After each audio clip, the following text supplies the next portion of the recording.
One of the most common redox reactions in our everyday life is the phenomenon of corrosion, or if you will, the formation of rust. Iron oxidizes when being exposed. It's typically iron 2, then progressively will go into iron 3, and oxygen becomes water. So when you mix iron and oxygen and some water for solvent, so water will participate to mix things and to conduct ions and conduct electrons, not electrons, but definitely ions. Uh, that's when you have formation of rust. Rust is typically iron 3. So when you have this kind of mixture, you will see a formation of rust.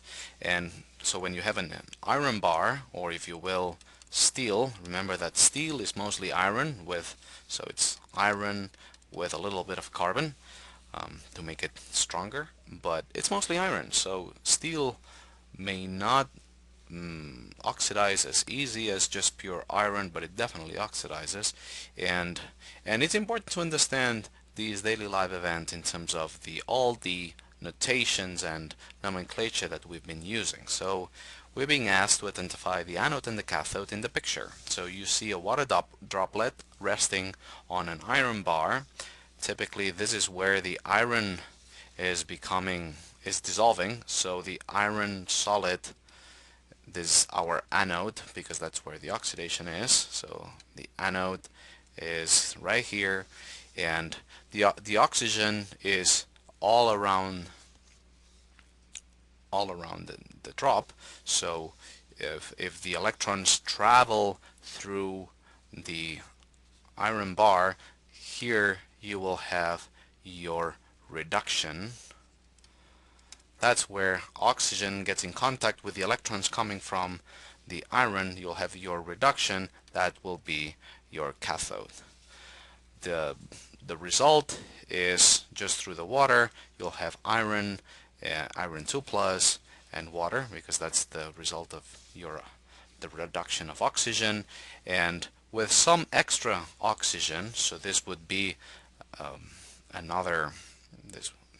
this case, when the iron 2 plus becomes iron 3, that would be another anode, in this case now inside the droplet or inside the water, and oxygen becomes again more water. This would be another cathode.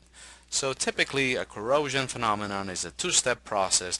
The first is iron 0 to iron 2 plus, and that takes place mostly in the area of contact between iron and air and oxygen, and with water you will see this, that is very insoluble, and the formation of rust, and that requires another step.